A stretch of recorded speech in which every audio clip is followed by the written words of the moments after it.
জিকির করো জিকির করো জিকির করো মুমিন গণ জিকির করো মুমিন গণ জিকিরেতে মাওলা রাজি আরো রাজি নবী গণ মারহাবা আল্লাহ আল্লাহ আল্লাহ বেশ কেস কমায় ক্লিয়ার করেন আল্লাহ আল্লাহ আল্লাহ আল্লাহ দিন ফরি আর ফেরেশতারা মাওলার জিকির করে তারা দিন ফরি আর ফেরেশতারা মাওলার জিকির করে তারা মানুষ হইয়া তোমরা কেন আল্লাহর জিকির করো না মারহাবা আল্লাহ আল্লাহ জিকির করো জিকির করো জিকির করো মুমিন গণ জিকিরেতে মাওলা রাজি আর রাজি নবী গণ মারহাবা আল্লাহ আল্লাহ অস্তদিনা সে বিবারে জিব্বা দিলা ডাকতে তারে হস্ত দিনা সে বিবারে জিব্বা দিলা ডাকতে তারে নয়ন দিলা দেখিবারে তবু কেন অঙ্গ মগন মারহাবা আল্লাহ আল্লাহ আল্লাহ করেন না আমরা দিকে মাঝে ছায়া দেয় আল্লাহ করো বেটা আল্লাহ আল্লাহ আল্লাহ আল্লাহ ফকির দরবেশ বাদশাহ বলি তুলি দেশে ফুলের কলি তারা কান্দে নিয়া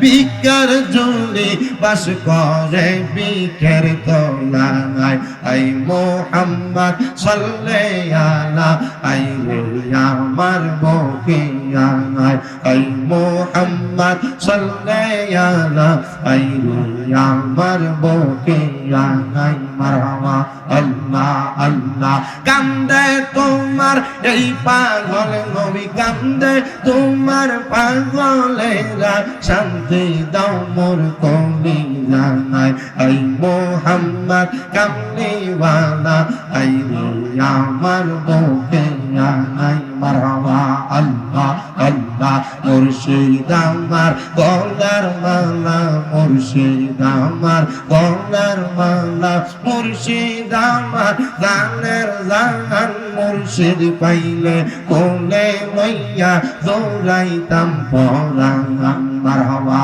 আল্লাহ আল্লাহ মুর্শিদ পাইলে বুকে লইয়া দৌড়াইতাম পরাণ মারহাবা আল্লাহ আল্লাহ আল্লাহ প্রাণের মুর্শিদ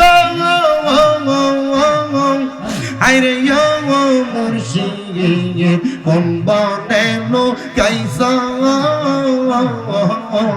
মারহাবা আইরে বন পুরা হরি ইনির মতো আমার রাইতে বারে জালা দয়াল মুর্শিদ মারহাবা আল্লাহ আল্লাহ মুর্শিদ আমার গলার মালা মুর্শিদ আমার গলার মালা মুর্শিদ আমার জানের জান মুর্শিদ পাইলে কোলে লইয়া দৌড়াইতাম পরাণ মারহাবা আল্লাহ আল্লাহ আল্লাহ আল্লাহ আল্লাহ আল্লাহ চাই না আমি সাতরাদার দমন মরণ কালে পাইগ যেন মুর্শিদের চরণ মারহাবা আল্লাহ আল্লাহ মুর্শিদ চরণ অমূল্য দান মুর্শিদ চরণ অমূল্য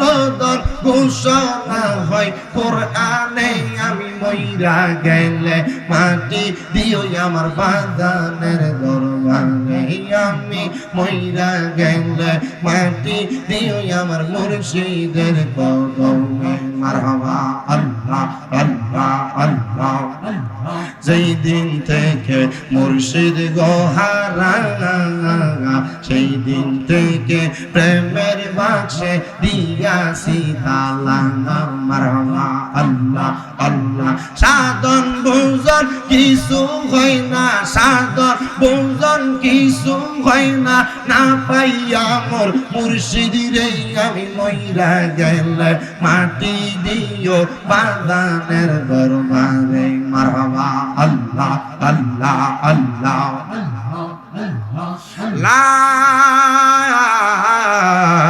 ইলাহা ইল্লাল্লাহু মুহাম্মাদুর রাসূলুল্লাহ সাল্লাল্লাহু আলাইহি ওয়াসাল্লাম। আল্লাহুম্মা আমিন। মুনাজাত করেন আল্লাহুম্মা আমিন। আলহামদুলিল্লাহি রাব্বিল আলামিন। আসসালাতু ওয়াসসালামু আলা রাসূলিহিল কারীম। রব্বানা যালামনা আনফুসানা ওয়া ইল্লাম তাগফির লানা ওয়া তারহামনা লানাকুনান্না মিনাল খাসিরিন।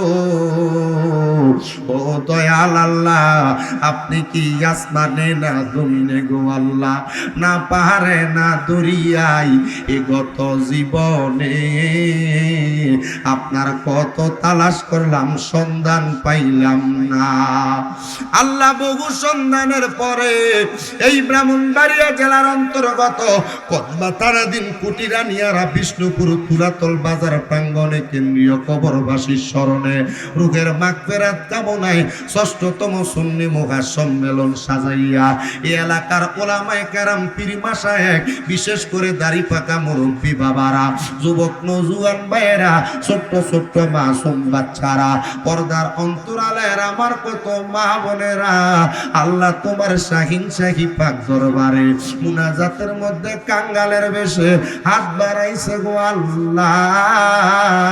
যার হাত তোমার দরবারে মায়া লাগে, পছন্দ হয়, ওই হাতের উসিলাই আমরা প্রত্যেকের জীবনের গুনাহ মাফ কইরা বেগুনা মাসুম বান্দা বানায়া দাও।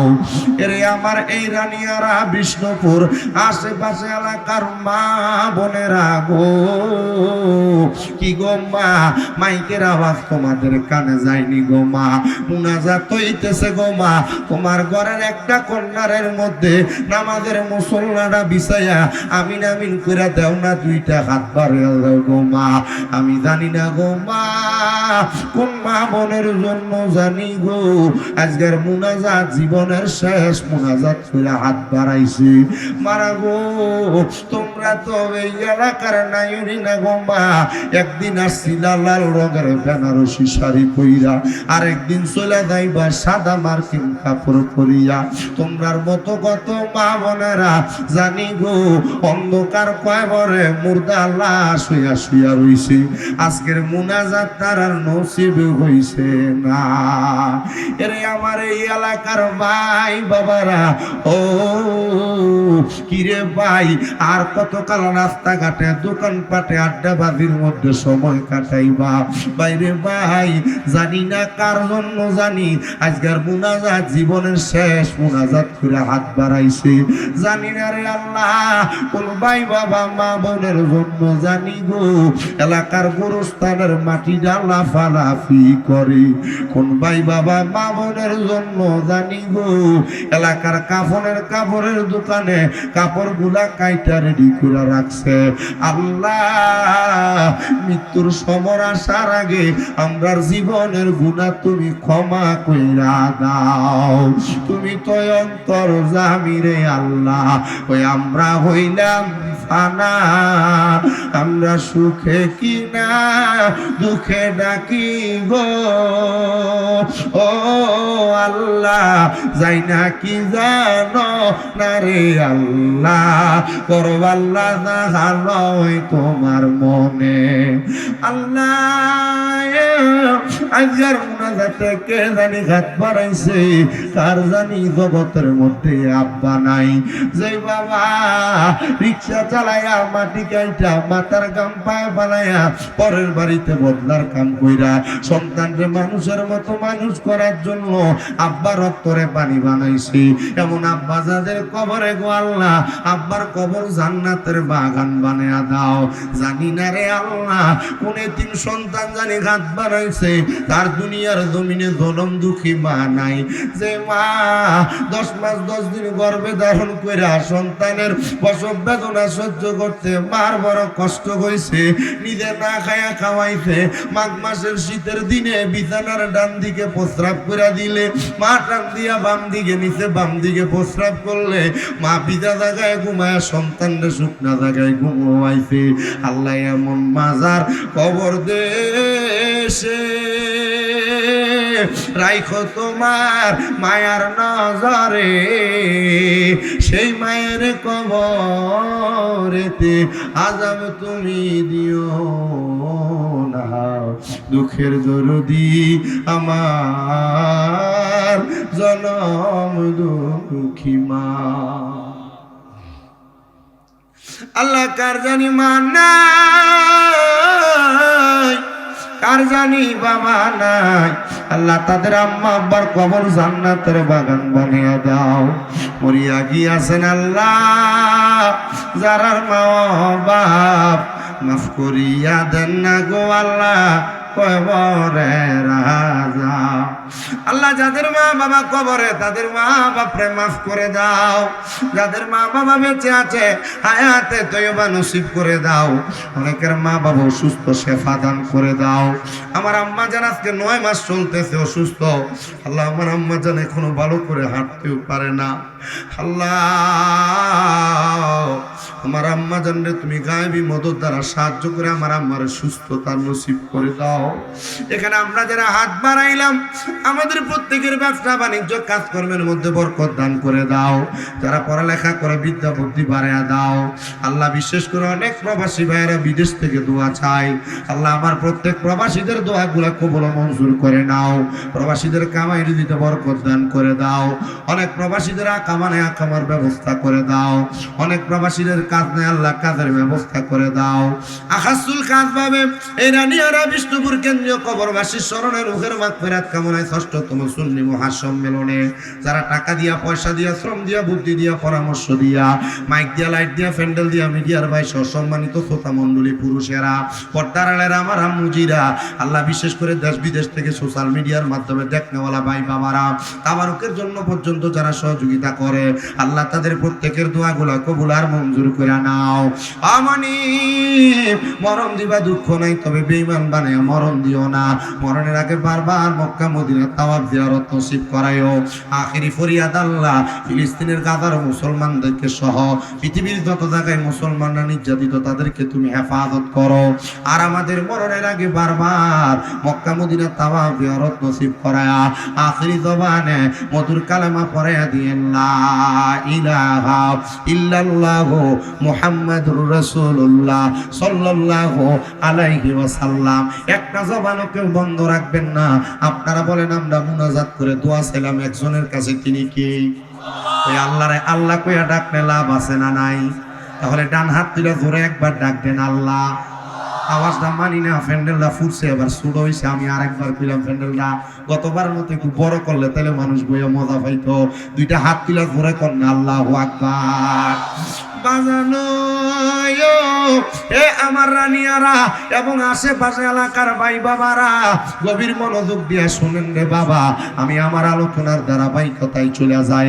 আমি আপনাদের কাছে আল্লাহ তাআলার কোরআন থেকে 2টা আয়াত তেলাওয়াত করেছি, যে আয়াতের মধ্যে আমার আল্লাহ তাআলা ঘোষণা করছে বান্দা ওয়ালা তাকুনু কাল্লাযিনা নাসুল্লাহা ফাআনসাহুম আনফুসাহুমুল ফাসিকুন। আমার আল্লাহ ডাক দিয়া কয় বান্দা, ও বান্দা, ওয়ালা তাকুনু তোমরা তাদের মতো হইও না, কাল্লাযিনা যাহারা নাসুল্লাহা তারা নিজের কথা ভুলে গেছে, ফাআনসাহুম আনফুসাহুম আমি আল্লাহ তারারে ভুলে রাখছি। আল্লাহ কন্যা গো তারা কারা? আমার আল্লাহ কয় উলাইকা হুমুল ফাসিকুন, এরা হলো ফাসিক। হাদিস শরীফ পড়তে দেয়া দেখলাম আমাদেরকে যখন কুমিল্লা আলিয়া মাদ্রাসায় বুখারী শরীফের দরস দেয় আমাদের উস্তাদ আল্লামা আব্দুর রাজ্জাক মাদ্দাজিল্লাহুল আলী হুজুর আমাদেরকে হাদিসটা পড়াইছেন। গত পরশু পরশুদিনও আমার কামেল পরীক্ষার ফেকার পরীক্ষা যখন দেই তখন আমি পড়তে যেয়ে দেখলাম আল্লাহর নবী রাহমাতুল লিল আলামিন নবীজি কাদেরকে ফাসেক বলছেন তাদের বর্ণনাটা আমাদের পরীক্ষার প্রশ্নের মধ্যে পর্যন্ত আসছে। শুনেন একটু অন্তরের কান লাগায়া ও রানিয়ারা বিষ্ণুপুরের আমার মুসলমান, এক নাম্বার যারা কাযযাব, যারা মিথ্যাবাদী, তাদেরকে কোরআনুল কারিমে বলা হয়েছে ফাসেক। কথায় কথায় মিথ্যা কথা বলে, মানুষকে ধোঁকা দেয়, এদেরকে বলা হয় ফাসেক। দুই নাম্বার আরেক প্রকার মানুষকে ফাসেক বলা হয়। ইয়া রাসূলুল্লাহ তারা কারা? আমার নবী কয় যারা দুনিয়াতে গালিগালাজ করে, মন্দ কথা বলে, ফাহশা কথা বলে, তাদেরকে বলা হয় ফাসেক। বন্ধু বান্ধব চলাফেরার পথে, রাস্তায়, দোকানে, পাটে বৈশা দেখবেন একজন আরেকজনকে অটোমেটিকলি গালি দিতেছে। খেলাধুলার পথে একজন আরেকজনের মাকে বাবার নাম তুলে গালি দিতেছে, এমন হয় না? কথা কন না, হয় কি না? নবী আমার বলেন দুই নম্বর ফাসেক হলো তারা যারা মানুষকে গালি গালাজ করে। আমার নবী বলে তিন নম্বর ফাসেক হলো তারা। নবী গো কারা? বলে যারা দুনিয়ার জমিনের মধ্যে চলাফেরা করা অবস্থায় তাদের দাড়িগুলাকে ক্লিন শেভ করে ফেলে। মনে কষ্ট নিবেন না, আপনার মনে কষ্ট থাকতে পারে বাবা, যেটা আমার কোনো কিছু করার নাই। আল্লাহর নবীর হাদিস বলে যারা দাড়িকে ক্লিন শেভ করে ফেলে এদেরকে বলা হয় ফাসেক। ফাসেক যখন নামাজে দাঁড়ায়, ফাসেকের নাম এই ছেলে, এই সাদা পাঞ্জাবি রাখবেন তো, এই সাদা পাঞ্জাবি আপনাকে বলছি বসাইতে, আমি মাইক ধরে বলছি কাউকে বসতে বলা যাবে না। এই মানুষগুলাতে গেছে, এখন আইনা দেন আপনি। মনে কষ্ট গেছে আপনার, কাউকে বসতে বললেন না আপনি। এই যে মানুষগুলা চলে গেল, এখন আনতে পারবেন ডাইকা কাইন্দা কেটে আনছি আর মানে আমি আমার কোনো মাহফিলে মানুষকে ডাইকা বসাই না। আমি যদি ওয়াজ করি, দুই একটা কথা বলি, মানুষ এমনি বসবে, দাঁড়ায় থাক, অসুবিধা নেই। এখন যে চলে গেছে, এখন আর আইব? আমার কষ্ট হয়। আমি যে ওয়াজটা করতেছি আপনারা বুঝতেছেন? উলাইকা হুমুল ফাসিকুনের তাফসিরের আলোকে যতটুক কথা আছে ততটুক কথা আপনাদেরকে শোনায় যাবে। যদি আপনাদেরকে শোনায়, আপনারা শোনার পর যদি আমল না করেন, যদি এরপরে মিশা কথা কন, যদি এরপরে গালি দেন, যদি এরপরে দাড়ি ক্লিন শেভ করেন, আপনি ফাসেক হবেন। ফাসেক হইলে ফাসেকের শেষ সর্বশেষ একটা পরিণাম কি? ফাসেক নামাজে দাঁড়াইলে নামাজ কবুল হয় না। ফাসেক নামাজে দাঁড়াইলে, কথা কন না, নামাজে দাঁড়াইলে নামাজ কবুল হয় না। আর যদি কোনো ইমাম সাহেব দাড়ি কাটে, দাড়ি ছোট করে ফেলে, এই ইমামের পেছনে নামাজ হইব? হবে, নামাজ ফাসেদ হবে, নামাজ ফাসেদ হবে। এজন্য দাড়ি কাটা ইমামও খুব কম। আপনাদের দোয়ায় তো আমার 6টা মাদ্রাসা। আমি আমার মাদ্রাসার এই বছরে কয়েকদিন আগে 5টা ছেলে হাফেজ হয়েছে, রমজানের আগে আরো 8 জন হাফেজ হবে। আমি আমার পোলাপানগুলারে বলছি, এই যে এখান থেকে হাফেজ হইছ, ছোট ছোট বাচ্চা, আপনাদের কসবার একটা ছেলে আছে হাফেজ হয়েছে, ছোট ছোট বাচ্চা। আমি বলছি যখন দাড়ি উঠবে, দাড়ি ওঠার পর থেকে কখনো দাড়ির আগাও কাটবা না। এই যে আমার দাড়ি নাই, আমার কিন্তু এই দাড়ির আগাও আমি কখনো কাটিনি। শেপ অনেক পরের কথা, দাড়ির আগাও কাটিনি। কারণ আমি এত মানুষগুলো দোয়া করি, আমি যদি ফাসেক হই কি লেগা একটা কষ্ট দিবেন, আমি এই জন্য আমি আমার দাড়ির আগা কাটি না। কারণ আমরা মাহফিলে গেলে দোয়া করি, দোয়া করলে যদি দোয়া কবুল না হয় তাহলে আর এই দাড়ি কাটলে লাভ হইল? এই জন্য আমার দোয়া কবুল হওয়ার মাধ্যম বের করতে হবে। এত মানুষকে ইমামতি করি, মানুষগুলার যদি দোয়া কবুল না হয় তাহলে আমি দাড়ি কাটলে যদি দোয়াই কবুল না হয় তাহলে আমার দাড়ি কাটার দরকার আছে? এই জন্য দাড়ি ছেড়ে দিবেন। এই যে আমরা এত দোয়া করি, দোয়া কবুল হয় না কি লেগা? এই যে আমরা আমাদের ঘর থেকে রোগ বালা মুসিবত যায় না, এত দোয়া করি, দোয়া কবুল হয় না কেন? আমাদের নিজের দোষে, আমাদেরকে বুঝতে হবে, ঠিক না? বোঝার দরকার আছে কিনা? আমি আপনাদেরকে যে কথাগুলো বলি শোনেন একটু। আমি খুব কষ্ট করে, আমার আপনারা অনেকে তো বোঝেন, আমার বয়সটা দেখলে কি বেশি বোঝা যায়? অল্প বয়স, কিন্তু আমার উপরে একটু প্রেশার বেশি। আমি মাহফিল বেশি করার কারণে আমার একবার শরীরটার উপর দিয়ে তুফান যাইতেছে। আমি গতকালকে 2টা, আজকে আপনাদের এখান থেকেও তন্তর যাব, আগামীকালকেও একটা আদ্রা কইরা, এরপর যমুনা মাহফিল, এরপর দিনও 2টা, এরপর দিনও এই 2টাই, একটা খেওড়া কোথায় এদিকে আর একটা কুমিল্লা কইরা আসতে, এভাবেই আমার একটু প্রেশার পড়তেছে। কিন্তু প্রেশার করলেও আলহামদুলিল্লাহ আমাকে মানুষ আদর করে, মহাব্বত করে, বিদায় দাওয়াত দেয়। আমাকে মিরাজ বলল যে আমার কি এক ভিডিও এর কাছে পাঠাইছে, আমার সমালোচনা, আমার 2টা ভিডিও সমালোচিত হয়েছিল অনেক আগে। যেগুলো 2017-18 সালে, তখন শূন্য ওয়াজ করতাম। বুঝতেছেন তো? মানে একজন বক্তার ওয়াজ শুইনা তখন ওয়াজ করতাম। কেন? কারণ বক্তা জগতে এ পর্যন্ত কোনো বক্তা আইসে আর শূন্য ওয়াজ করছে না, যদি কয় জুতা দিয়ে বাড়ি দেবে। কে লেগা? কারণ হ্যাঁ শূন্য ওয়াজ করছে, শোনা কাউকে অনুসরণ করা ছাড়া জীবনে ওয়াজ করতে পারত না। এত বাজে কথা জি। কারণ আমি যদি কারো ওয়াজ শুই না, আমি যদি ওয়াজের প্র্যাকটিস করি, আরে যদি আমি অস্বীকার করি, এটা আমার নাফরমানি হবে। কি হবে? কেউ যদি আপনার ব্যবসা শিখে, আপনি যদি কোন তারে আমি চিনি না, নিজে স্বীকার করে, এটা তার সাথে আপনার নাফরমানি হবে। কেউ যদি আপনার বড় লোক বানায়, আপনি যদি কোন যে তারে আমি এখন চিনি না, তাহলে আপনার তার সাথে এটা নাফরমানি হবে। কেউ যদি আপনার পড়ালেখা শিখায়, আপনি যদি একটু বড় হওয়ার পর বলেন যে এই স্যাররে আমি চিনি না, কেন এটা বেটা, আমি এর থেকে বড়, তাহলে এটা আপনার স্যারের সাথে নাফরমানি হবে। আমাদের যেন নাফরমানি না হয়, আল্লাহ কবুল করেন, আমিন পড়েন। আমি আপনাদেরকে নিয়ে আমার ওয়াজের ধারাটা টানতেছি, একটু মুহাব্বতে আরেকবার দুরূদ শরীফ পড়েন। সালাতুন ইয়া রাসূলুল্লাহ, সালামুন ইয়া।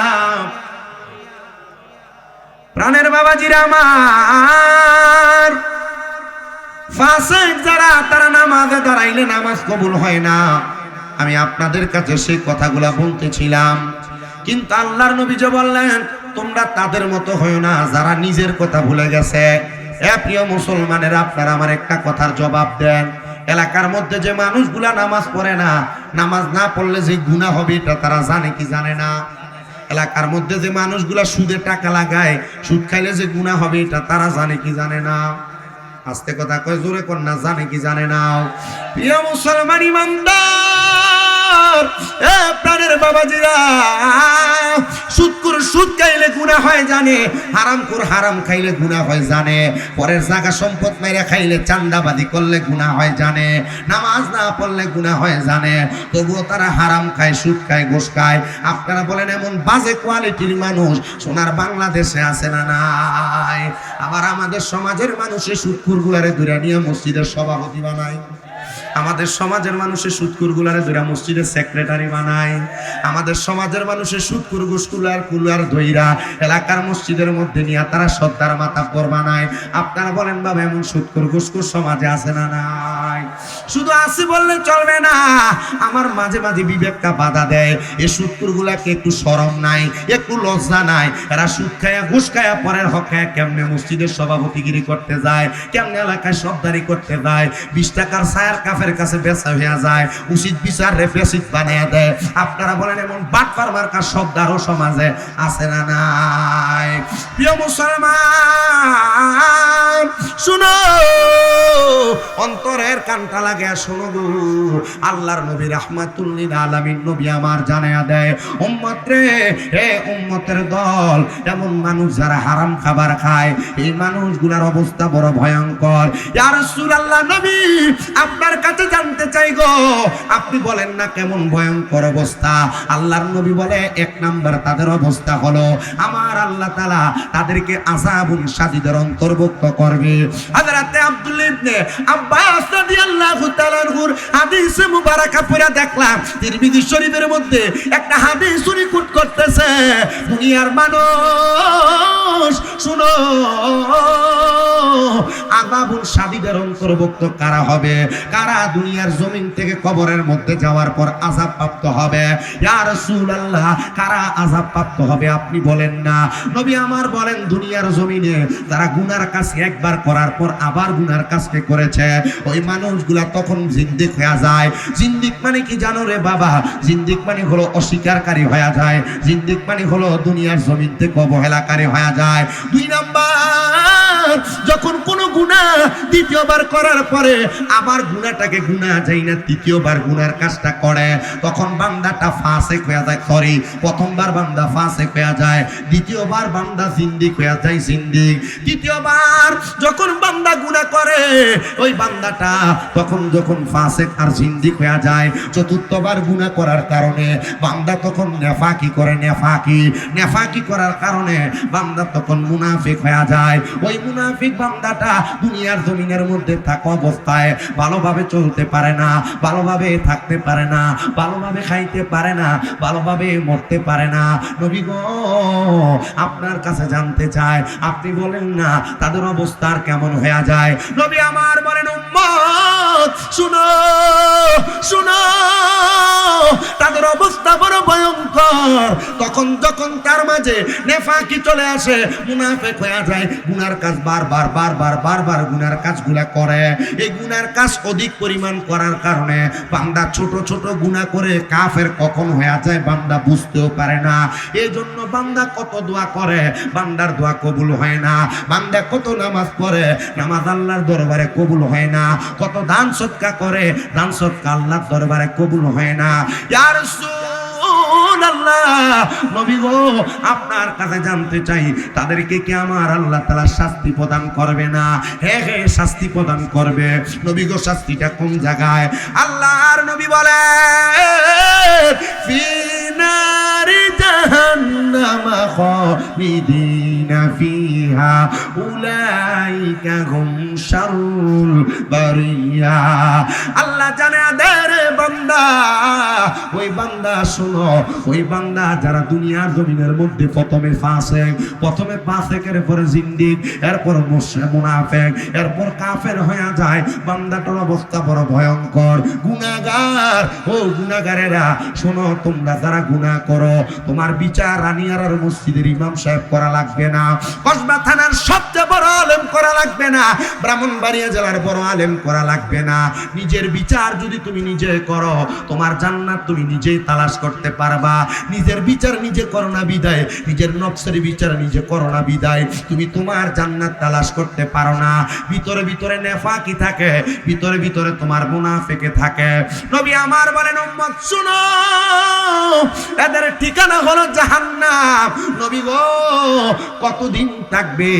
আমার নবী বলেন খালিদিনা ফিহা, ওই বান্দা চিরস্থায়ী জাহান্নামী হয়ে থাকবে। এত আযাব দেওয়া হবে গো, শুধু বান্দা চিরস্থায়ী জাহান্নামী হইয়া থাকবে না। নবী আমার শুনে দেয়, চিরস্থায়ী জাহান্নামী তারা যারা উলাইকা হুম শাররুল বারিয়া, দুনিয়ার সবচাইতে নিকৃষ্ট মানুষ, দুনিয়ার সবচাইতে বাজে মানুষ। হযরত আনাস ইবনে মালিক রাদিয়াল্লাহু তাআলা আনহু থেকে হাদিস বর্ণিত, তিনি বলেন আমি আমার নবীজির জবান মোবারকে বলতে শুনলাম, নবী আমার জানায়া দেয়, হে উম্মতের দলেরা, জান্নাত এ যাওয়ার আগে কোন জাহান্নামী বান্দা অথবা কোন বেঈমান বান্দা, কোন বেআমল বান্দা জাহান্নামের আগুনের মধ্যে কমপক্ষে 3000 বছর জ্বলবে। 3000 বছর। কয় হাজার? আপনাদের কি কষ্ট হয়? গজল গাইতেছি না দেখে কি আপনাদের কোনো কষ্ট হইতেছে? আমি ওয়াজ করি, একটানা ওয়াজটা করি। আমার যত ওয়াজের মাঝে গজল জিকির আজকার দেখেন, হয় ওয়াজের আগে নয় ওয়াজের পরে। আমি ওয়াজ ধরে ফেললে গজলের দিকে আর বেশি যাই না। কোনো জায়গায় আবদার থাকলে করি, না আমার কাছে ভাল লাগতেছে। রানিয়ার আর এই সমাজ যে এত সুন্দর একটা প্রেমের বাগান আপনারা সাজাইলেন, জান্নাতের বাগান আপনারা সাজাইলেন। আমি আয়সা তো প্রথম গণা দিয়ে দেখলাম যে 27 জন মানুষ চেয়ারে আর নিচে বসে। এরপরে নজর করে দেখছি যে আপনারা আলহামদুলিল্লাহ সবাই আস্তে আস্তে আস্তে করে আসছেন। আমি আপনাদেরকে এটার জন্য জাযাকুমুল্লাহ খায়রান আল্লাহর দরবারে কামনা করতেই পারি। তবে এতটুক কথা শোনেন অন্তরের কান লাগায়া, যদি আমরা এত সুন্দর বাগান সাজায়া জাহান্নামে চলে যাই, এ বাগান সাজানোর কোনো মর্ম আছে? জবাব দেন, মর্ম আছে? আমি আপনাদেরকে সেটা শোনাইতে চাচ্ছি। আমি আপনারে বলবো না আপনি নামাজ পড়েন, আমি আপনারে বলবো না রোজা রাখেন, আমি আপনাকে বলবো না হজ করেন, আমি আপনাকে বলবো না যাকাত দেন। কেন? কারণ আপনাকে নামাজ পড়ার কথা কোরআনে আল্লাহ বলছেন, আপনাকে রোজা রাখার কথা কোরআনে আল্লাহ বলছেন, আপনাকে হজ যাকাতের কথা কোরআনে আল্লাহ বলছেন, গুনাহ না করার কথা কোরআনে আল্লাহ বলছেন। আপনি কোরআনের কথাই মানেন না, আমার মুখের কথা মানবেন কিভাবে? আমি আপনাকে এগুলা না করলে কি শাস্তি দেওয়া হবে সেগুলা বলবো। যদি আপনার ভয় লাগে আপনি ইবাদতে মনোনিবেশ করবেন। আমার ওয়াজের খাসিয়তে, ওয়াজের চলাফেরার অবস্থায় আমি কারোর নাম ধরে বকাবকি করি নাই, আমি আজ পর্যন্ত করি নাই। করে সুন্নি বহু উলামায়ে কেরাম। না আমি কেন করি না? আমার ওয়াজের বকাবকি না করার কয়েকটা মাধ্যমের একটা মাধ্যম হলো আমি মানুষকে আমার ওয়াজ দিয়া, আমার ওয়াজ আকৃষ্ট করে তাদেরকে আমার দিকে ডাকি। তারা আমার কথা ভালো লাগলে সবাই আমার কাছে আসবে, আইসা আমার ছায়া তলে থাইকা এরা কোরআন মানবে, হাদিস মানবে, আহলে সুন্নাত ওয়াল জামাত মানবে। কিন্তু যদি আমি তার বকা দেই, সে আমার কাছে আসবে না, সে আমার থেকে দূরে সরে যাবে। আমার দরকার হলো দূরে দেওয়া না কাছে আনা। কথা কন না? মাঝে মাঝে হয়তো আপনারা দেখেন যে আমার সাথে উলট পালট হয়, আপনাদের কুটিও হয়েছিল, আমি হিসাব মিলাইছিলাম, পরে হিসাব আর খোঁজ খবর নিয়ে দেখলাম যে না, এগুলো হওয়ারই কথা। অপদস্থ, অপহরণ এগুলো হইলে ভালো। কেমন ভালো? আমি হিসাব মিলে আর সর্বশেষ দেখলাম আল্লাহ আমার বিয়াজ্জতি করে নাই, আমাকে শরম আর লজ্জা দিয়া এরাই বিয়াজ্জতি হয়েছে। কারণ এদেরই বড় কয়েকজন ব্রাহ্মণবাড়িয়ার বড় বড় হুজুরি কইছে এরা তো বেটা কাপুরুষ মানুষ। আমি কইলাম হুজুর খিল্লে গা, এরা যে ফাগলের ঘরে ফাগল, এটার একটা প্রমাণ দিছে এরা। আমি বললাম প্রমাণ কি? তো প্রমাণ দিছে এরা 25-20 জন সমানে তরে দাঁড়াইছে, আমি খবর লইছি, এরা লাড়ি সুডা লইও আসলো। আমি কইলাম যে হুজুর কি হয়েছে? আমার মারলে তো মাইরা মাটির তলে ঢুকাইতে পারতো না। পরে আপনাদের এই এলাকার একজন হুজুর আছে ইয়াকুব উসমানী সাহেব না, আমি একদিন ওনারা পাম্পে ফাইয়া কইছিলাম হুজুর এমনি এমনি আপনি জেলে আসছিলেন, আপনার এলাকায় আমার সাথে এই দুর্ঘটনা হয়েছে। আমি ইউসুফ বেড়া ধমকাইছিলাম যে তোরা ব্যাককলের মতো এই কাজ করছিলি কি লাগা। আমার উনি বলছে, ইয়াকুব উসমানী সাহেব নিজে বলছিল আমাকে ক্যান্টনমেন্ট এক পাম্পে। আমি কইলাম জি হুজুর। তো আমরা বক্তারা কিন্তু মাঠে হোক কেউ কওমি, কেউ জামাত, কি কেউ সুন্নি, আমরা কিন্তু এক লগে বইয়া চা খাই, আমরা কিন্তু এক লগে বইয়া চা খাই। এ যত উল্টা পাল্টা করে প্রত্যেক দলের ভিতরে দেখবেন উগ্রবাদী দুই একটা শয়তান আছে, প্রত্যেক দলে দেখবেন। কওমিদের সাথে সুন্নিদের কিসের পার্থক্য আপনি কোন তো? আমল আর আকীদার দুই একটা বিষয় নিয়ে তফাৎ, যেটা নফলিয়ত। এ তফাৎ নিয়ে উনি ওনার মতো ইবাদত করবে, আমি আমার মতো করব। ফিডাফিডি করতে তোরা শিখাইছে কি? তুই ফিডাফিডি করে তোর দলের বদনাম করলি, আমি ফিডাফিডি না করে চুপ থেকে আমি আমার দলের সুনাম করছি। তবে এতটুক মনে রাখো, উগ্রবাদীরা কোরআন সাপোর্ট করে না, হাদিস সাপোর্ট করে না। এরা উগ্রবাদী হইয়া এদের মতো করে জীবন সাজাইতে পারে নাই, আর আমি উগ্রবাদী না হইয়া নরম হইয়া 6টা মাদ্রাসা করতে পারছি।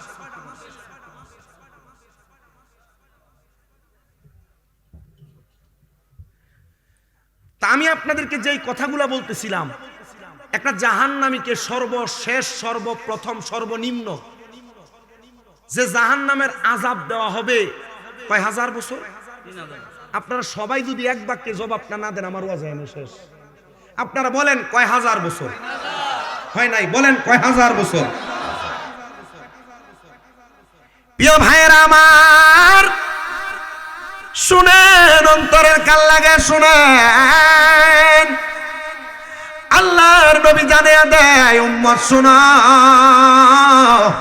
3000 বছর জাহান্নামের আগুনের মধ্যে একটা বান্দারে যখন ফেলা হবে, ডাইরেক্ট বান্দারে জাহান্নামের আগুনের মধ্যে জ্বালায়া পুরা দেয়া হবে না। জাহান্নামের আগুনের রং হবে 3টা। 1 নাম্বার লাল রঙের জাহান্নামের আগুনের মধ্যে জ্বালায়া পুরায়া ওই বান্দাটারে এমন ভাবে জ্বালাইবো বান্দার দেহ গুলো একবারে চোরমাচুর হয়ে যাবে, বান্দার দেহের চামড়া গুলা ঝরে ঝরে পড়ে যাবে, বান্দার হাড় গোড় গুলা আলাদা হয়ে যাবে। আমার আল্লাহ তাআলা ফায়াকুন বলে বান্দার দেহটারে আবার আগের মতো বানিয়ে দিবে। দুনিয়ার মানুষ শুনো, অন্তরের কান লাগে শুনো। আল্লাহর নবী যখন এই কথাগুলা বলে, নবীর সামনে অসংখ্য সাহাবায়ে কেরাম দাঁড়ানো। সাহাবায়ে কেরাম গুলা দাঁড়ায় প্রশ্ন করি, ইয়া রাসূলুল্লাহ 3000 বছর লাগবে না? ওই লাল রঙের আগুনে আল্লাহ তাআলা কতদিন জ্বালাইবে? নবী আমার বলেন 1000 বছর জ্বালাইবে। 1000 বছর জাহান্নামের আগুনে জ্বালায়া বান্দার দেহ যখন পুরাইবো, একটা সেকেন্ডও লাগবে না, বান্দার দেহটার জ্বালায় দেওয়া হবে। আবার বান্দারে জ্বালাইবো, আবার বানাইবো, আবার জ্বালাইবো, আবার বানাইবো। নবী গো কেন এতবার শাস্তি দেওয়া হবে? একবার জ্বালাইতে তো তার শাস্তি শেষ হয়ে যায়। নবী একবার নামাজ ছাড়ো নাই, একবার গুনাহ করো নাই, একবার জিনা করো নাই, একবার ব্যভিচার করো নাই, একবার গান বাজনা করো নাই, বারবার গুনাহ করেছো, বারবার মিথ্যা বলেছো, বারবার খারাপ কথা বলেছো, বারবার মানুষকে মন্দ বলেছো, বারবার মানুষের সম্পদ দখল করেছো, বারবার সুদের টাকা ঘুষের টাকা দেখাইছ, বারবার নামাজ ছেড়ে দিয়েছ, এই জন্য বারবার তোমারে আযাব দেওয়া হবে। আযাব 1000 বছর লাল রঙের আগুনের মধ্যে বান্দাটারে জ্বালায়া পুরায়া এবার বান্দাটারে এবার নেওয়া হবে আরেকটা আগুনের ধাঁচের মধ্যে। নবী গো কেমন আগুনের ধাঁচ? বলে এবার ওই আগুনটারে সাদা ধোঁয়াযুক্ত আগুন বানানো হবে। ওই সাদা ধোঁয়াযুক্ত আগুনের মধ্যে বান্দা আরো 1000 বছর জ্বলবে। 2000 বছর জ্বলার পরে এবার আগুনটারে কালো ধোঁয়াযুক্ত আগুন বানাইব। ওই কালো ধোঁয়াযুক্ত আগুনের মধ্যে বান্দারে জ্বালায়া বান্দারে পুরায়া বান্দার শরীরটারে আঙ্গার করে দেওয়া হবে। নবীজির মসজিদে নববীর মধ্যে নবীজির সম্মুখে বসে বসে তাকরীর শুনতেন, বয়ান শুনতেন 70 মতান্তরে 72 জন সাহাবায়ে কেরাম, যাদেরকে একসাথে বলা হয় আহলে সুফফা। ওই আহলে সুফফা সাহাবায়ে কেরাম আমার নবীজির কাছে কান্না করতেছে। একটা এই 70 জন সাহাবীর মধ্যে 30-32 জন সাহাবায়ে কেরাম গড়াগড়ি করে কান্না করতেছে, আর বাকি সাহাবায়ে কেরাম বেহুশ হয়ে গেছে। ইয়া রাসূলুল্লাহ, ইয়া হাবিবাল্লাহ, এত কষ্ট যে দেওয়া হবে, এই কষ্টটা আপনার উম্মত সহ্য করতে পারবে না। ও মায়ের নবী, এদেরকে কি 3000 বছর কষ্ট দেওয়ার পর আমার আল্লাহ তাআলা একটু নাজাত দিবে না? আমার আল্লাহ তাআলা একটু মুক্তি প্রদান করবে না? হ্যাঁ, মুক্তি প্রদান করবে। তাদেরকে তাকাসুর নামক একটা জায়গার উপরে দাঁড় করায় দেওয়া হবে। ওই তাকাসুর নামক জায়গার উপরে যখন দাঁড় করায় দিবে, ওই জায়গাতে দাঁড় করায়া বান্দার অপেক্ষা করার জন্য দেওয়া হবে। দেখবেন আপনার এলাকার মধ্যে যখন চোর ধরা খায়, চোর, ওই চোরটাকে যদি 2-4-5 মিনিট মারা হয়, চোরটা চুরির দায় স্বীকার করে, হ্যাঁ আমি চুরি করছি বলে কথাটা স্বীকৃতি জানায়। আপনি মনে করতেছেন একটা মানুষ 3000 বছর মাইর খাওয়ার পর, শাস্তি পাওয়ার পর মানুষটা বলবে আমারে মাফ করে দাও? না না, মানুষটা তখন মাফ চাইবে না। নবী গো কেন মাফ চাইবে না? আমার নবী জানে দেয়, কারণ হলো একটা, ওই বান্দা 3000 বছর আগুন জ্বলার কারণে বান্দার গলাটা কাঠের মতো শুকনা হয়ে যাবে। ওই বান্দা 3 বার একটা শব্দ ব্যবহার করবে, মুহে পানি, মুহে পানি, মুহে পানি, 3 বার পানি পানি বলে চিৎকার করবে। কঠিন হাসরের ময়দানে তোমার সন্তান তোমারে পানি দিবে না, তোমার স্ত্রী তোমারে পানি দিবে না, বন্ধু বান্ধব তোমারে পানি দিবে না। পানি দিবে আকায়ে নামদার, তাজদারে মদিনা, হুজুর পুর নূর মুহাম্মদ মুস্তাফা আহমদ মুস্তাফা সাল্লাল্লাহু আলাইহি ওয়াসাল্লাম নবীজি। ও সুন্নি জনতা, আমরা সুন্নিদের একটা দোষ আছে, আমরা নবী নবী করি। কেন নবী নবী করব না? কারণ নবী আমার আলমে আর ভাই উম্মত উম্মত করেছে। নবী আমার মায়ের গর্ভ থেকে উম্মত উম্মত করেছে, দুনিয়ায় জন্মগ্রহণ করে উম্মত উম্মত করেছে, 63 বছর জিন্দেগি উম্মত উম্মত করেছে। এখনো পর্যন্ত রওজা থারে উম্মত উম্মত করে, কিয়ামতের আগ পর্যন্ত করতে থাকবে, হাসরের ময়দানে করতে থাকবে, মিজানের পারে করতে থাকবে, ফুলসিরাতের কিনারে করতে থাকবে।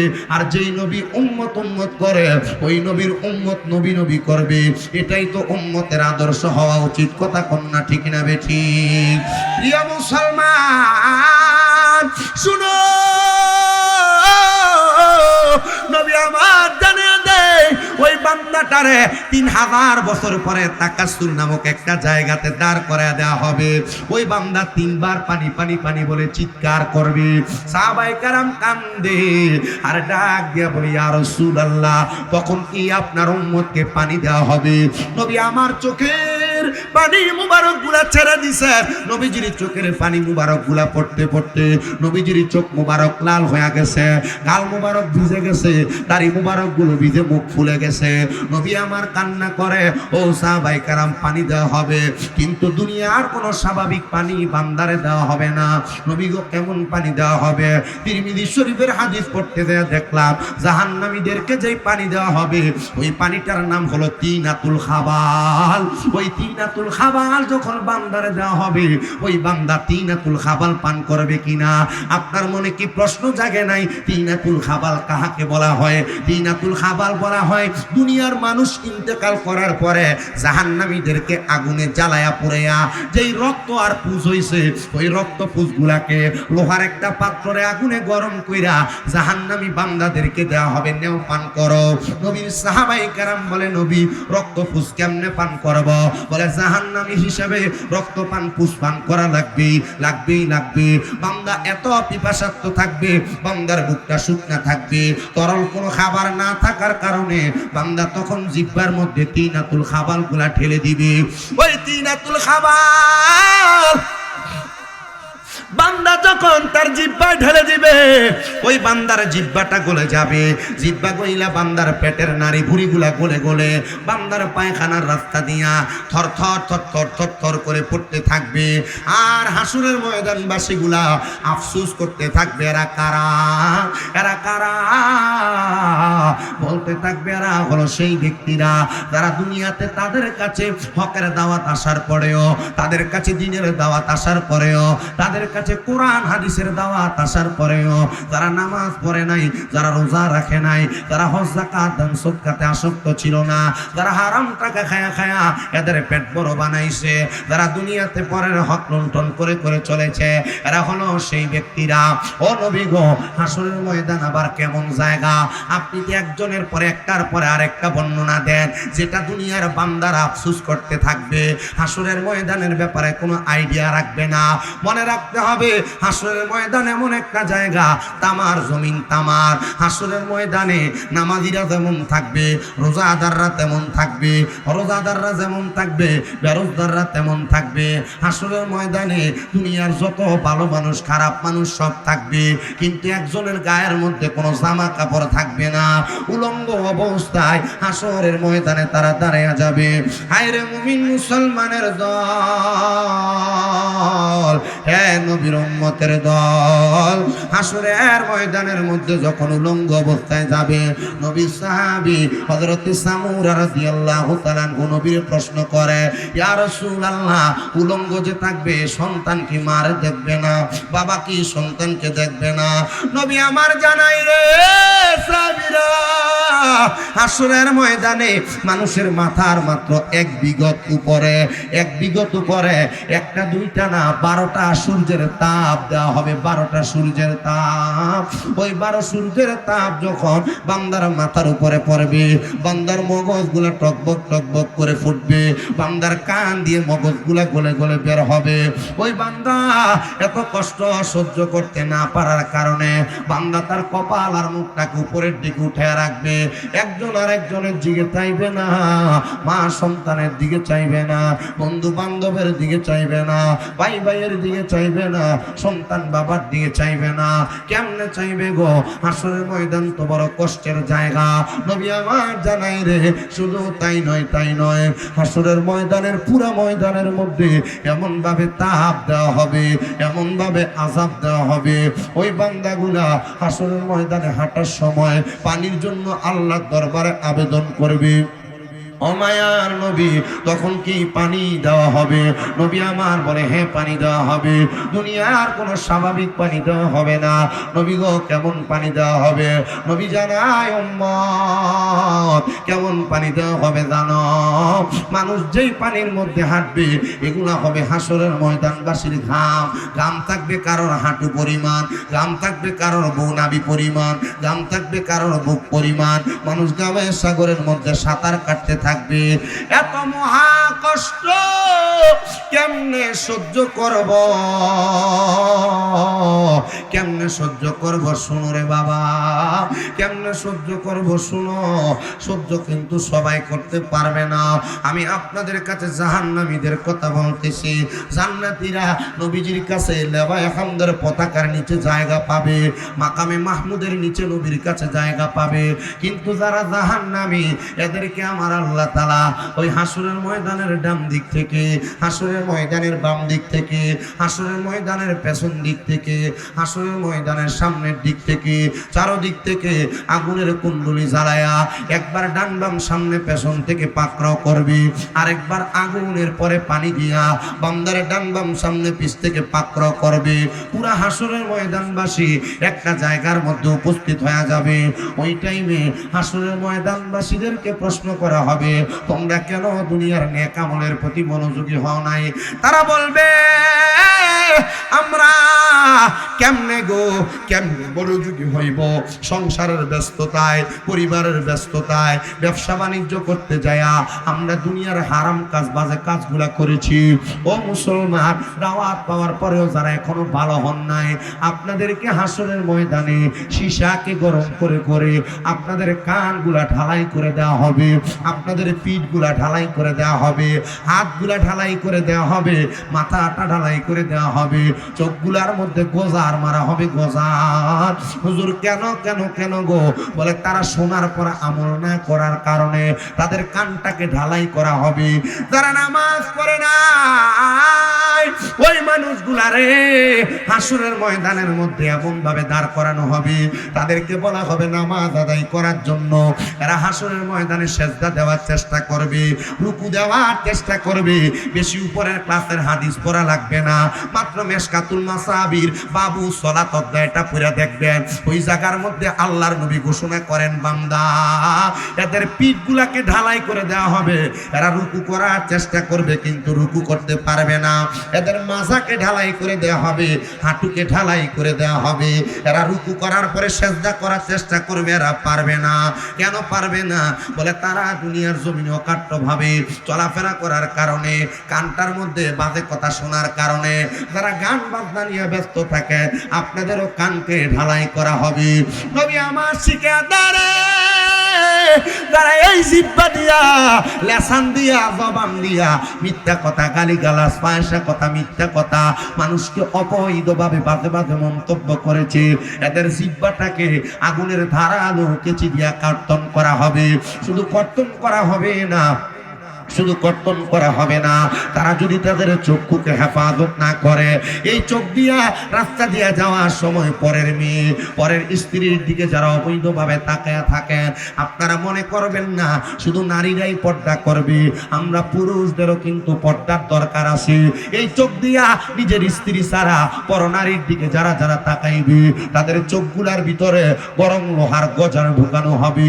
এমন কঠিন যন্ত্রণাদায়ক শাস্তি হাসরের ময়দানে আপনার মুখ দিয়ে কোনো প্রশ্নের জবাব দিবে না। আপনি আপনার হাত দিয়ে যদি কারোর মাল চুরি করে থাকেন, হাত দিয়ে যদি কাউকে অন্যায়ভাবে মেরে থাকেন, হাত দিয়ে যদি কারোর প্রতি অন্যায়ভাবে অত্যাচার করে থাকেন, মনে রাখবেন প্রিয় মুসলমান, প্রিয় ভাইয়েরা আমার, আপনি হাত দিয়ে অত্যাচার করার কারণে, মানুষকে ওজনে কম দেওয়ার কারণে, মানুষের সম্পদ দখল করার কারণে, আপনার হাতের আঙ্গুলির মাথাগুলাতে আল্লাহ তাআলা জবান খুলে দিবে। হাতের আঙ্গুলিগুলা বলবে আমার শাহাদাত আঙ্গুল দিয়া সে ইশারার মাধ্যমে মানুষকে একজন আর একজনের ঝগড়া লাগাইছে। দুই হাত দ্বারা সেই মানুষের জমি কাইটা ছোট করছে, দুই হাত দ্বারা মানুষকে ওজনে মাইপা কম দিছে, তাদেরকে কঠিন যন্ত্রণাদায়ক শাস্তি দেওয়া হবে। নবী গো, শাস্তি তো অনেক পরের কথা, আল্লাহ কি তাদেরকে দুনিয়াতে কোনো শাস্তি দেয় না? হ্যাঁ দেয়। আমার আল্লাহ তাআলা তাদেরকে দুনিয়াতেও শাস্তি দেয়, অভাব দেয়, অনটন দেয়, কঠিন রূপ দেয়। আল্লাহ তাআলা এগুলা দিয়া বান্দারে অনেক কঠিন কঠিন যন্ত্রণার মধ্যে ফালায়। নবী গো, কারা জাহান্নামী তাদেরকে তো আমাদের চিনার দরকার। আপনারা কন্যা বাবা, জাহান্নামী কারা চিনার দরকার আছে না নাই? কারণ আল্লাহ কোরআনে বলেন, লা ইয়াস্তাবি আসহাবুন নারি ওয়া আসহাবুল জান্নাহ, আসহাবুল জান্নাতি হুমুল ফাইজুন। আল্লাহ বলে, গোলাম, এ বান্দা, জাহান্নামী এবং জান্নাতি তারা একরকম নয়। আসহাবুল জান্নাতি হুমুল ফাইজুন, যারা জান্নাতি তারা হলো সফল কাম। আচ্ছা, জাহান্নামী আর জান্নাতি যদি একরকম না হয়, যারা জান্নাতি তারা যদি সফল কাম হয়, এবার আপনাদের কাছে আমি সাল্লাম, আপনারা কি জান্নাতি হতে চান না জাহান্নামী? সবাই তো মনে করছে ওয়াজে ঢুকছে জান্নাত মনে কিনে লইছে না? হেলে কেউ স্বভাবও দেয় না। আপনারা কন্যা জান্নাতি হতে চান না জাহান্নামী? জাহান্নামী কি কেউ জান না শূন্য হইতে চায় না? চায় বেড়া না বলে তো না হইলে নামাজ পড়ে না কেন? না হইলে হ্যাঁ সুদ খায় কেন? না হইলে হ্যাঁ ঘুষ খায় কেন? না হইলে হ্যাঁ পরের হক মেরে খায় কেন? না হইলে মানুষের প্রতি অত্যাচার করে কেন? না হইলে মানুষের প্রতি অন্যায় ভাবে জুলুম করে কেন? তার মানে সে চায়। বলে হুজুর বুঝে না। না না বুঝে, ভালোই বুঝে, কিন্তু সে যে বুঝে না এটাও বুঝে না। এক বেটা বাসে যাইতেছিল, যাওয়ার পথে পাশের সিটের এক লোক কান্দে। ভাই কান্দেন কেন? ভাই কোয়েন না, আমার স্ত্রীটা প্রেগনেন্টের রোগী, অসুস্থ মানুষ, সিজার হবে, এজন্য কান্দি, কি জানি হয়, আমার একটাই মাত্র বউ। বেটার কান্দা দেখা যে বেটা প্রশ্ন করছে সে বেটা এখন কান্দা শুরু করছে। লগের বেটা জিগায়, এই বেটা কান্দস কেন লাগা? না ভাই, আপনার বউয়ের যে রোগটা হইছে এই রোগটা আমার বাপের হইছিল, আমার বাপে প্রেগনেন্ট রোগে রোগী হয়ে মারা গেছে। আচ্ছা, প্রেগনেন্ট রোগে কি পুরুষরা রোগী হয়? তার মানে যে বেটা এই কথা কইছে হ্যাঁ প্রেগনেন্ট রোগ কি তা এটাই জানে না। যে বেটা সুদ খায় আপনার এলাকার, এই সুদ কি তা এটা জানে না। বলো যে কি কোন জানে না কেমনে? না জানলে 1,30,000 টাকা কেমনে নেয়?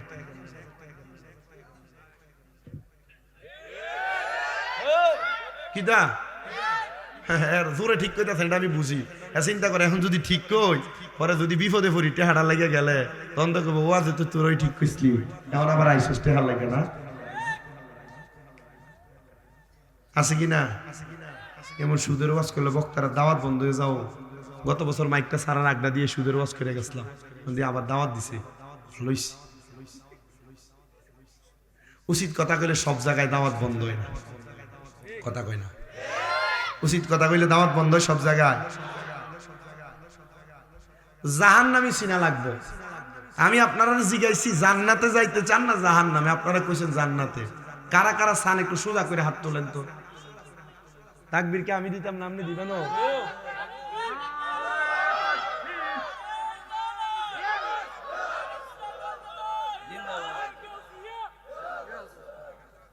কি তো তাকবীর দিয়ে ঘুমাইছে কতলা মানুষ, প্যান্ডেলটা পুরা দাঁড়ায় রয়েছে, জোরে তাকবীর দিলে মানুষ বন জাগ আছে। আদিব একটা জোরে তাকবীর দিয়েছে, ইতার গলা ওই মাইক।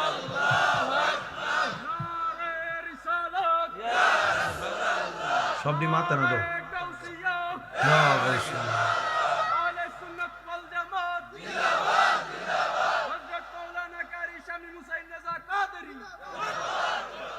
আলহামদুলিল্লাহ। কম জান্নাতে যাইতে চাই, জানি না আমরা নেক আমল দিয়ে জান্নাতে যাইতে পারবো কিনা, গ্যারান্টি আছে?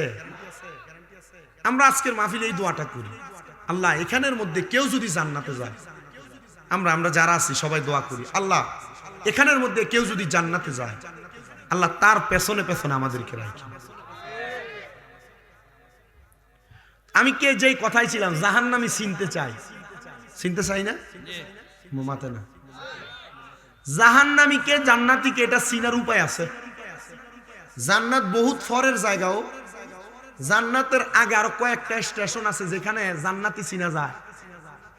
1 নম্বর স্টেশনের নাম ফুলসেরাত, যে ফুলসেরাতের নিচে জাহান্নামীরা পড়বে, জাহান্নাম বানাইবো আল্লাহ। এই ফুলসেরাতের আগের স্টেশনটার নাম হইল মিজান, মানে যেখানে আপনার আমার নেক আমল মাপ দেওয়া হবে। এটার আগের যে স্টেশন এটার নাম হলো হাসরের ময়দান, যেখানে সব মানুষকে উপস্থিত করা হবে। এটার আগের স্টেশনটার নাম হলো কবর। কন্যা কি কবর? এই কবরের আগের স্টেশনে এখন আমরা আছি, এটার নাম হলো আলমে দুনিয়া। কিন্তু কবর এবং আলমে দুনিয়া দুইটার মাঝখানে একটা মাকাম আছে, যে মাকামাতের নাম হইল সাখরাতুল মাউতের বিছানা। সাখরাতুল মাউতের বিছানা কোনটা? ওই যে মরার সময় বিছনায় প্রস্রাব কইরা দেয়, মরার সময় বিছনায় পায়খানা কইরা দেয়, মরার সময় জিহ্বায় কামড় দিয়া দেয়, মরার সময় নাকে মুখে দিয়ে রক্ত ছেড়া দেয়, মরার সময় শক্তি উল্টায়া দেয়।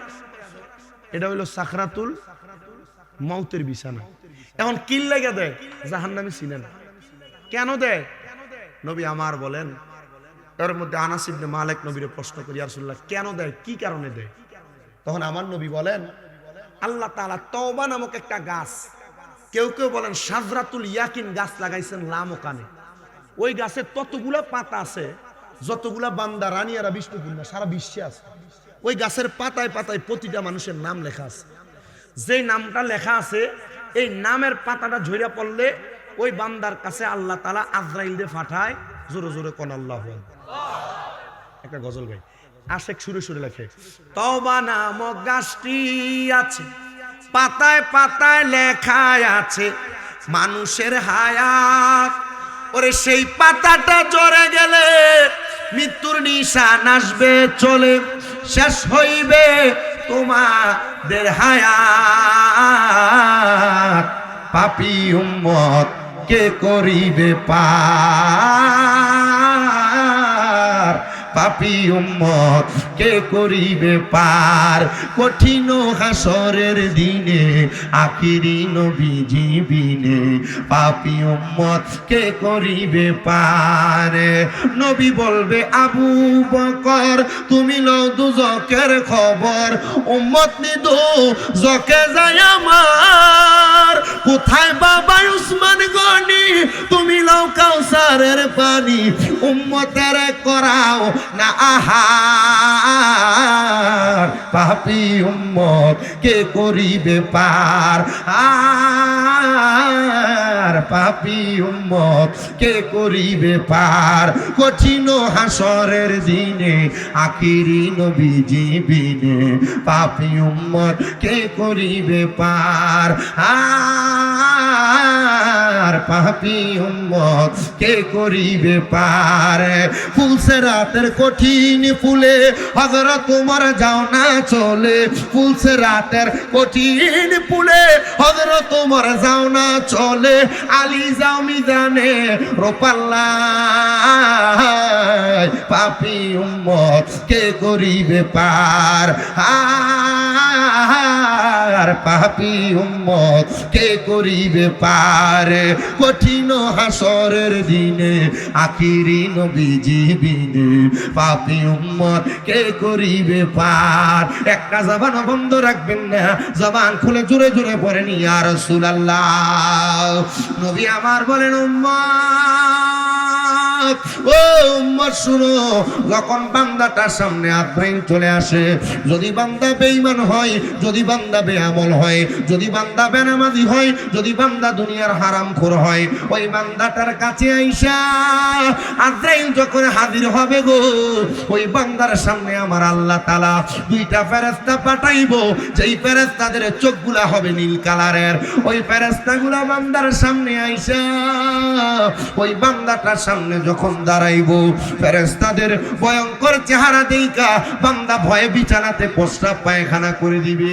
জোরে জোরে এখন নাউজুবিল্লাহ। প্রস্রাব পায়খানা কেন করে?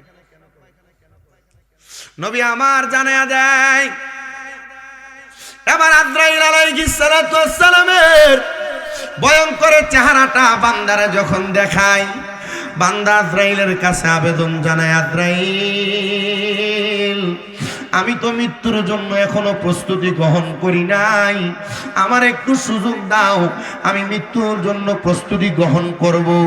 ওই সময় বান্দার দুই দাঁতের চোয়ালের মাঝখানে বান্দার জিহ্বাটা কামড় পড়ে যায়, বান্দা কোনো কথা বলতে পারে না, বান্দা কোনো চলাচল করতে পারে না।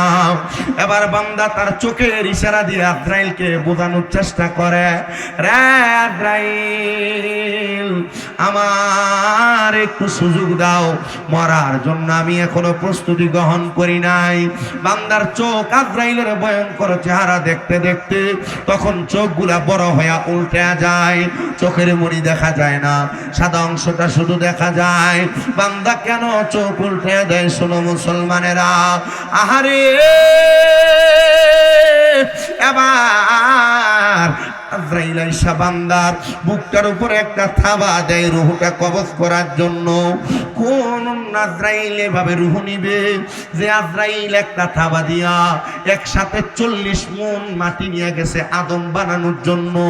আচ্ছা 40 মণ মাটি যে হাতে আটে, ওই হাতটা যদি আপনার আমার বুকের উপর রাখা হয় সাপটা হয়ে যাওয়ার কথা, কিন্তু না না না, আজরাইল যখন বান্দার বুকটার উপরে রাখবে, বান্দার ঘাড়ের রগ সাহারক গুলা ঠাস ঠাস করে ছিঁড়ে যাবে, হাতের রগগুলা ছিঁড়ে যাবে, পায়ের রগগুলা ছিঁড়ে যাবে, বান্দার রক্ত আর চলাচল করতে পারবে না।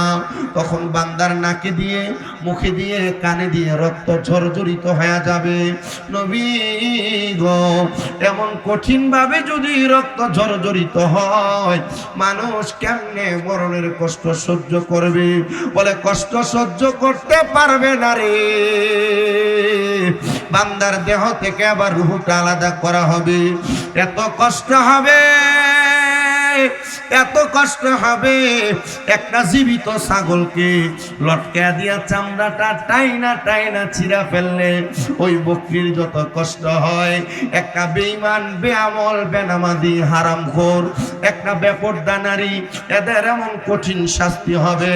শুধু তাই হবে না, এদের রূহ যখন কবজ করে নিয়ে যাবে, কবজ করে নিয়ে যাওয়ার সময় দেহটা পড়ে থাকবে একবারে নিরিবিলি, দেহের কোনো দাম নাই, দেহের কোনো সম্মান নাই।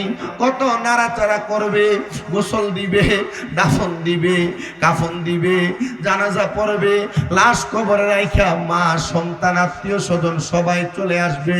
প্রিয় মুসলমান, ওই সময় আজরাইলের মাঝে আর বান্দার রূহের মাঝে কথোপকথন হবে। কেমন কথোপকথন হবে প্রিয় মুসলমান শোনো। ওই সময় রূহ ডাক দিয়া বলবে, আজরাইল, আজরাইল, আমার রূহরে তুমি এত তাড়াতাড়ি কই লইয়া যাও? আজরাইল বলবে, তোমার রূহরে আমি কই লইয়া যাইলাম আরো হাই। রূহ ডাক দিয়া বলবে, আজরাইল, না না না, আমার রূহ তুমি এত তাড়াতাড়ি নিও না। তুমি যদি জানতা আমার আল্লাহ তাআলা আমার জন্য কত যন্ত্রণাদায়ক শাস্তি রেডি করে রাখছে, তুমি এত তাড়াতাড়ি যাইতা না রে আজরাইল, আরো আস্তে আস্তে যাইতা, আমার রূহটা নিয়ে যাইতা, আরো আস্তে আস্তে যাইতা। আজরাইল আলাইহিস সালাতু ওয়াস সালাম বান্দার রূহটারে নেওয়ার সাথে সাথে একটা কাপড় দ্বারা তার নাকটাকে আবদ্ধ করে ফেলবে। পর্দার অন্তরালের মায়েরা, তোমরা যারা স্বামীর আদেশ মানো না, স্বামীর হুকুম মানো না, বেপরদা ঘুরে বেড়াও, স্বামী ছাড়া পরপুরুষের সামনে সামনে যাও, তোমরা যারা টাইট ফিটিং জামা কাপড় পরো, তোমরা যারা স্বামী ছাড়া অন্য পুরুষের সাথে কথা বলো, মা আমি তোমার কাছে বলি, তোমরা যারা শ্বশুর শাশুড়িকে খানা দাও না, তোমরা যারা স্বামীর হুকুম ছাড়া বিভিন্ন জায়গায় মার্কেটে ঘুরে বেড়াও, তোমরা কিন্তু এমন কঠিন শাস্তি পাইবা। আপনারা যারা এখানে আছেন স্ত্রী থাকার সত্ত্বেও পরকীয়া, আপনারা যারা এখানে আছেন নিজের মা, নিজের মেয়ে, নিজের স্ত্রী, নিজের বোনকে যারা বেপরদা ছেড়ে দেন, আপনারা যারা নামাজ ছেড়ে দেন, আপনারা যারা রোজা ছেড়ে দেন, আপনারা যারা বেআমল, বেখবর, দুনিয়ার প্রতি আকৃষ্ট, মনে রাখবেন আপনার রূহ কবজ করার পরে আজরাইল তার নাকের মধ্যে কাপড় লাগায় দিবে। রে আজরাইল, নাকে কেন কাপড় লাগাইলা? আজরাইল আলাইহিস সালাতু ওয়াস সালাম জবাব দিবে না, বান্দার রূহ নিয়ে চলে যাবে প্রথম আসমানের মধ্যে। প্রথম আসমানের ডাইনে 19 জন ফেরেশতা দাঁড়ানো থাকবে, বামে 19 জন ফেরেশতা দাঁড়ানো। পাল্টা আজরাইলকে প্রশ্ন করবে, আজরাইল, আমরা থুতু কেন নিক্ষেপ করেছি? তার আগে জবাব দাও, তুমি কেন নাকে কাপড় লাগাইলা? জবাব দিবে, রে আজরাইল, বান্দা নামাজ না পড়ার কারণে, হারাম খাওয়ার কারণে বান্দার রূহটা একটা দুর্গন্ধযুক্ত রূহ হয়ে গেছে, এই জন্য বান্দারে থুতু নিক্ষেপ করেছি আর নাকে কাপড় লাগাইছি। কি জীবন বানাইলা, মরার পরেও কোনো দাম নাই। ফেরেশতারা থুথু দিবে, ফেরেশতারা থুথু দিবে, ফেরেশতারা থুথু দিবে। দাম নাই, ইজ্জত নাই, সম্মান নাই, মরার পরেও কোনো দাম নাই, বাড়ি গাড়ি ধন সম্পদের অভাব নাই, কিন্তু মরার কথা কারোরই স্মরণ নাই। কি হবে রে মুসলমান, দুনিয়ার রং তামাশা আড্ডাবাদি তোমারে দুনিয়াতেই শেষ করে দিচ্ছে। ওই বান্দাটারে নিয়ে যখন আসমানের সামনে দাঁড়াবে, আসমানের ফেরেশতারা বান্দারে নিয়ে কোনো দিকে যাইতে দিবে না। ও ফেরেশতা কেন দেও না? বলে বান্দার ঠিকানা তো জাহান্নাম, আর জাহান্নামে কয়দিন থাকবে সেটা আমি আপনাদের কাছে বারবার বলেছি। শোনো রে প্রিয় মুসলমানেরা, তোমরা যারা এখানে বসেছো, আমি সবার কাছে করজোরে আবদার করি। আল্লাহ তাআলার একজন খাস বন্ধু ছিলেন যার নাম হযরত ইউসুফ সানি রহমতুল্লাহ আলাইহি, বসবাস করতেন যিনি খুরাসান এলাকার মধ্যে। ওই খুরাসান এলাকায় বসবাসরত অবস্থায় হযরত ইউসুফ সানি বলেন, আমি একদিন সকালবেলা মসজিদের মধ্যে বসে বসে তাসবিহ পড়তেছি, আল্লাহ আল্লাহ আল্লাহ আল্লাহ আল্লাহ আল্লাহ আল্লাহ বলে বলে আমি তাসবিহ পড়তেছি। এমন টাইমে আমি ইউসুফ সানির কাছে আমার এলাকার একজন বুজুর্গ মানুষ, দাড়িওয়ালা, টুপিওয়ালা, পাঞ্জাবিওয়ালা, তিনি আইসা আমার ডাক দিয়া বলতেছেন, গো ইউসুফ সানি, আপনার কাছে আমার একটা করজোরে আবদার। বাবা, আপনি বুজুর্গ মানুষ, আপনি আমার কাছে কিসের আবদার করবেন? তিনি বলে, আমি একটা মারাত্মক স্বপ্ন দেখেছি, যে স্বপ্নের ব্যাখ্যা আপনি ইউসুফ সানি আমারে করে দিবেন। তিনি বলে, অন্য কোনো ব্যাখ্যা না, এই স্বপ্নটার ব্যাখ্যায় শুধু বলেন। তিনি বলেন, এই ব্যাখ্যাটা কি, বলো না তোমার স্বপ্নটা। তিনি বলতেছেন, হুজুর আমি স্বপ্ন দেখেছি, আমি ঘুমন্ত অবস্থায় আমাকে কে যেন এখান থেকে উঠে অন্য জায়গায় নিয়ে যাচ্ছে। হুজুর আমাকে যখন নিয়ে যাচ্ছে, আমি তাকে প্রশ্ন করলাম, তুমি কেন আমার নিয়ে যাও? আমারে কোনো জবাব দেয় না। আমি দেখলাম সামনে আমার স্ত্রী দাঁড়ানো। আমি আমার স্ত্রীকে বললাম, আমার স্ত্রী, আমার একটু উদ্ধার করো, আমার একটু বাঁচাও। আমার স্ত্রী আমার দিক থেকে মুখ ফিরিয়ে নিয়েছেন। হুজুর এরপর আমার ডাইনে দেখলাম আমার ছেলে সন্তান, আমার বামে দেখলাম আমার কন্যা সন্তান। হুজুর আমার ছেলে সন্তান আর কন্যা সন্তানের দিকে হাত বাড়াইলাম, তারা আমার হাতে ধরে নাই। ইউসুফ সানি বলে, বাবা আপনি তরিকতের কোন স্তরে আছেন? স্বপ্ন বলল কি, ইউসুফ সানি প্রশ্ন করলো কি? এ বলছে, আমারে কে যেন নিয়ে যাচ্ছে ঘুমের মধ্যে, ঘুমের মধ্যে নিয়ে যাচ্ছে। শুধু এখানে শেষ না, আমার স্ত্রী দাঁড়ানো, আমি বললাম আমার বাঁচাও, সে আমার দিক থেকে মুখ ফিরিয়ে নিছে। আমার সন্তান ডাইনে একজন, বামে একজন, একজন ছেলে একজন মেয়ে, তাদের দিকে হাত বাড়াইলাম, আমারে বাঁচাও, আর আমার হাতকে সরাইয়া দিছে। আমি বললাম, হুজুরের স্বপ্নের ব্যাখ্যা দেন। হুজুর আমারে বলতেছে, তুমি তরিকতের কোন স্তরে আছো? আচ্ছা, এই স্বপ্নের সাথে তরিকতের স্তরের মান কি? ইউসুফে সানি ওনারে প্রশ্ন করছে, তুমি তোমার শায়েখ, তোমার মুর্শিদ থেকে কতদিন দূরে? দুইটা প্রশ্ন। উনি প্রশ্ন করছে। তোমার কাছে তৃতীয় প্রশ্ন, তুমি তোমার শায়েখ অথবা তোমার মুরব্বী, তোমার মাশেখ, তোমার পীর, তোমার মুর্শিদের হুকুম কয়দিন পর্যন্ত তার তরবিয়ত অনুযায়ী চলো না? মারহাবা নাই। তখন বলে, হুজুর এটা তো বিশাল কথা। বলে, বিশাল কথার দরকার নাই, তুমি কি ফানা ফিল্লাহ আর বাকা বিল্লাহ কি বুঝো? হুজুর বুঝি। আপনার এখানে বায়াতে রাসূল, যে কোনো পীর মুর্শিদের কাছে হাত দিয়ে বায়াত নিছেন, কে কে একটু হাত তোলেন। মানে মুড়ি দিয়েছেন, কে কে হাত তোলেন? মুড়ি হাত নামান, যারা হন নাই হইয়া নিয়েন। হুজুর কেন? এটার কারণ হচ্ছে, আপনি যখন মুরিদ হবেন, আপনার মুরিদ হওয়ার আগের জীবন আর মুরিদ হওয়ার পরের জীবন দুইটা ভিন্ন। মুড়ি দেওয়ার পর আপনার দাম বেড়ে যায়, সম্মান বেড়ে যায়, ইজ্জত বেড়ে যায়, মর্তবা বেড়া যায়। এখন মনে প্রশ্ন, হুজুর মা বাপ আছে তো পীর ধরতাম কি লেগা?